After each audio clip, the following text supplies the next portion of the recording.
Planes de la UE para la ampliación, fortaleciendo la democracia y reformas. These integration steps takes place in exchange for reforms in the relevant policy areas, but they should be reserved for those who at the same time uphold the rule of law, fundamental rights and democracy, while also working on the alignment with the common foreign and security policy.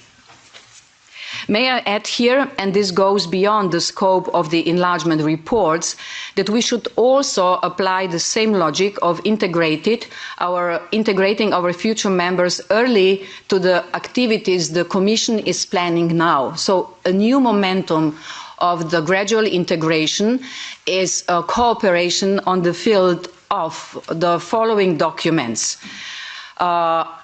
And all of them have to do with how to safeguard our democracy. In the next week, the College will adopt the European Commission, the so-called Democracy Shield. How can we preserve our democracy? And we will include the candidates into this. One part of this will also be, for the first time ever, the European Commission will adopt the civil society organization strategy. How, with the help of civil society, we could protect democracy, and what our President has been announcing, media resilience plan.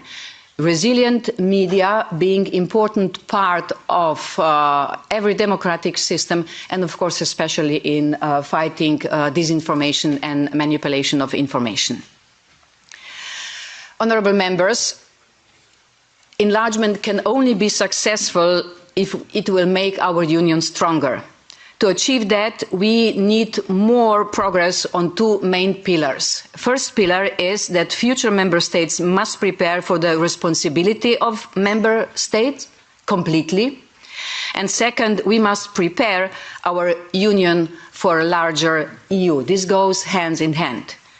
Given the pace of some candidate countries, successful enlargement, and this is really my day today, is a realistic possibility within the coming years. Our candidates have ambitious goals.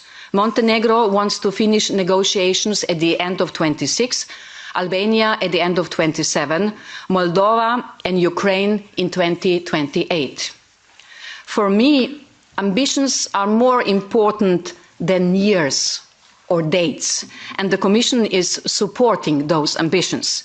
For this year, I can say that these four candidates have matched their ambitions with concrete actions. So what happened? Montenegro is the most advanced and has made significant progress towards EU accession, and it is at the same time the most prepared country. The country produced tangible results on required reforms while remaining firm on its EU strategic orientation. Since the last report, 2 intergovernmental conferences have taken place, closing provisionally 4 new chapters, and more, up to 5 or 6, are still expected to be closed this year. Albania has made unprecedented progress since the first intergovernmental conference in October 24.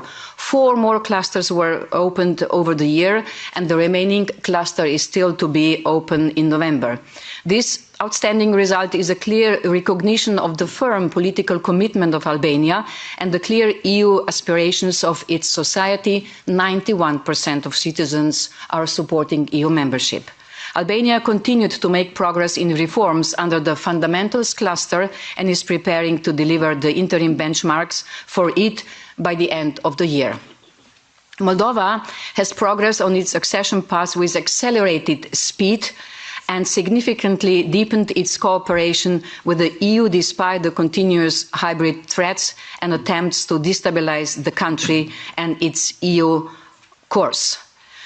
And it is the country which made the most progress in just 1 year. Amid the challenges caused by Russia's war of aggression, Ukraine has demonstrated its commitments to its EU path, moving forward on key reforms. Steps already taken are laying the foundations for recovery and opening space for greater private sector involvement. It will be essential to sustain this momentum and prevent any risk of backsliding, in particular anti-corruption. The screening process with Moldova and Ukraine was completed, and the Commission will continue its work to put the Council in the position to be able to open all the clusters by November. And I really hope that this will happen, because we always say that this is a merit-based principle. So when we say that if the member states are delivering, and I can really prove, or I have proofs with this report that they are delivering, then EU should deliver too. Bravo. In Serbia, the authorities continue to declare EU membership as their strategic goal, but the actual pace of implementation of reforms has slowed down significantly.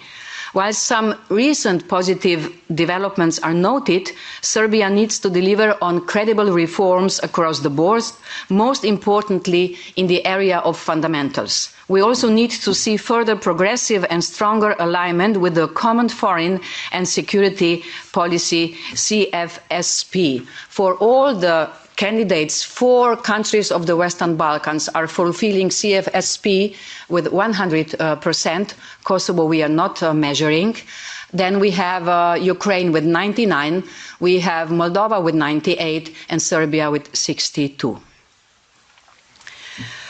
It also needs, Serbia, more proactive and objective communication on its EU accession process, and must avoid anti-EU rhetoric, also against the members of the European Parliament. Serbia is expected to overcome the standstill in the area of judiciary and fundamental rights, and urgently reverse the backsliding on freedom of expression, on freedom of academia, as well as ensure progress on the electoral framework. This also is something what the citizens of Serbia are requesting.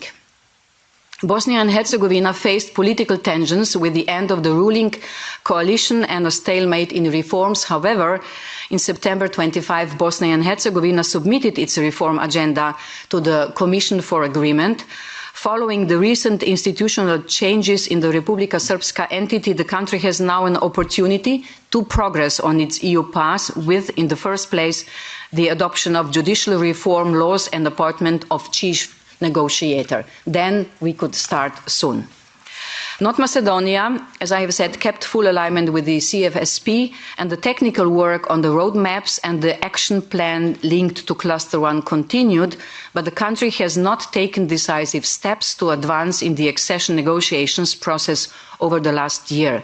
It has to amend the constitution according to the Council conclusions from 2022 to advance on its EU path. Kosovo remained committed to its European path, but progress was stalled by domestic politics, notably elections and protracted political deadlock afterwards. Turkey is a candidate country and a key partner sharing the same strategic interest in the Eastern Mediterranean, as well as in the Black Sea region, where we work together on cross-regional connectivity agenda. At the same time, the continued deterioration of democratic standards, the rule of law, the independence of the judiciary, and respect for fundamental rights remains a matter of considerable concern. Accession negotiations have remained at a standstill since 2018. In Georgia, the situation has sharply deteriorated, with serious democratic backsliding, as never before in one of the candidate countries. We saw a rapid erosion of the rule of law and severe restrictions of fundamental rights. Georgian authorities need to urgently reverse their course to respond to their citizens' demand for a European future. Following the last year's European Council conclusions that the Georgian government's actions have de facto led to a halt of the pre-accession process, and in light of Georgia's continued backsliding on the fundamentals since then, the Commission considers Georgia a candidate country in name only. The coming year will be a moment of truth for all candidate countries, but especially those that presented ambitious plans to complete negotiations. High ambitions come with high expectations on reforms. They need to step up, generally, efforts to deliver lasting reforms, so it is not just ticking the box, that will enable a permanent transformation of their economies and societies to fully adjust to democratic standards and values. And this needs to be underpinned by compliance with the rule of law and fundamental rights and clear adherence to the EU's geopolitical orientation. At the same time, the EU is already taking steps to get ready for new members. And this is the second pillar of our work to make our union stronger. The Commission is working on the pre-enlargement policy reviews and reforms which assess the impact of enlargement on key policy areas. And if Montenegro maintains the pace of progress in preparations for EU membership, we will present a draft financial package for it. So enlargement for real. Communication efforts in both member states and enlargement countries are being stepped up to discuss benefits and challenges of enlargement with citizens. This is something, dear members of the European Parliament, I'm really asking you that we do this together. We can't enlarge without the approval of the citizens of the European Union, and this is the project not only by the European Commission, but all of us. I will be very happy if we could cooperate in this. This communication will not be enough. We need to ensure that positive dynamics on the rule of law, democracy and fundamental rights are maintained also after accession. That's why, and this is also put in the Commission considers that future accession treaties will need to contain stronger safeguards while keeping the fundamental principle of equality. What kind of safeguards? This will be a discussion once we will publish the results of the pre-enlargement policy reviews and reforms, and we have to include all of you and all the member states. This is to avoid any backsliding on commitments, I'm speaking with the new member states, taking during the accession negotiations. Future enlargements can only be successful if we ensure that the highest quality of reforms and put safeguards in place that reassure our citizens that the integrity of our union and democratic values are ensured.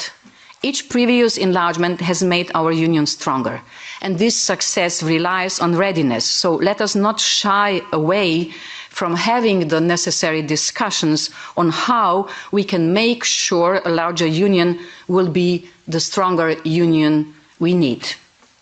And I hope I can continue to count on the support of the European Parliament and on all of you, and that we continue our very dynamic cooperation.